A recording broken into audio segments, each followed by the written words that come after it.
Change your diet, change your life, change the planet.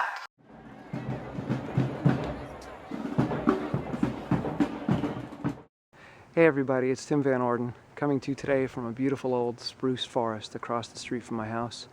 I'm out doing a boot run in the deep snow, and I'm thinking a lot about New Year's resolutions as I go, because I know a lot of you make them, and my family is talking about them as our friends. And I came across this post on Facebook this morning, a quote that somebody put up, and I thought it might help, so here it goes. Everything that you do is based on the choices that you make.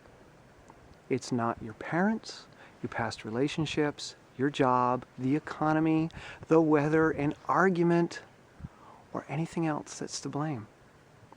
You and you alone are responsible for every decision and choice that you make. Period. I think that's from Wayne Dyer, and it was shared over 25,000 times in the past couple days on Facebook. And I think it's the biggest load of crap ever. You probably know by now that I'm not a fan of New Year's resolutions, and I am not a fan of quotes like that. And it really upsets me that so many people are celebrating and embracing this style of thinking. You and you alone are responsible for the choices and decisions that you make. And nothing that has ever happened to you is responsible for who that you is. Like, who does Wayne think that you are? Where do you come from? Do you exist autonomously, separate from your life? Is there a you that's completely independent from everything that you've ever experienced? I don't think so. You are a product of everything that has ever happened to you. You're a product of what happened to your grandparents and your parents. You're a product of so many different things, people, and systems that it's just absolutely ludicrous to believe that you, the ego, is this independent thing. But that's exactly what the ego wants to do. The ego wants to believe it's separate. It wants to believe that it's superior. It wants to believe that it's different. And it wants to believe that it's perfect. We are a community. We're made of over 70 trillion cells that have come together to create different organs and tissues and assemble into this experience.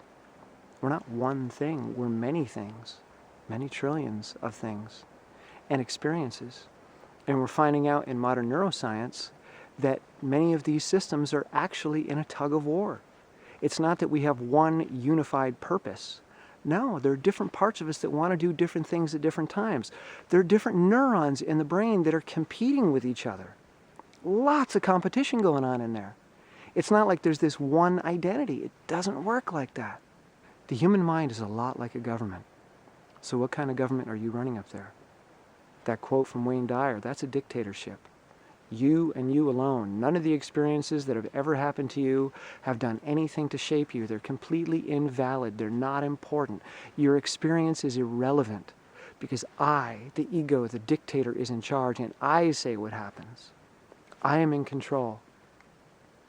Whereas in a democracy, all those different experiences and those different voices, those different parts of you, the me, the emotional body, the limbic system, the amygdala, all the different pieces of the brain that come together, all your dreams and memories. In a democracy, you listen to those. And that's what my videos are all about, and that's what my tools are about. Creating a democracy up here, where the government listens, the government polls the different parts and say, okay, Tim, what's going on? Tell me about that pain. Tell me about that experience.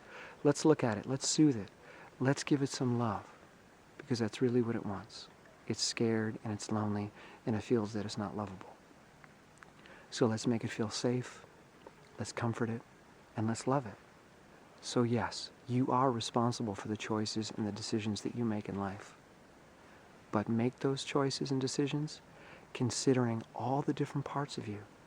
Don't invalidate them. Don't make them wrong. Don't beat them up. Don't try to overcome them. Don't try to dominate them. Don't use discipline. Don't use willpower. Listen to them. Listen to what they have to say, and then assemble your Congress and vote on what to do. But those voices need to be heard. Okay? All right. I love you. Bye.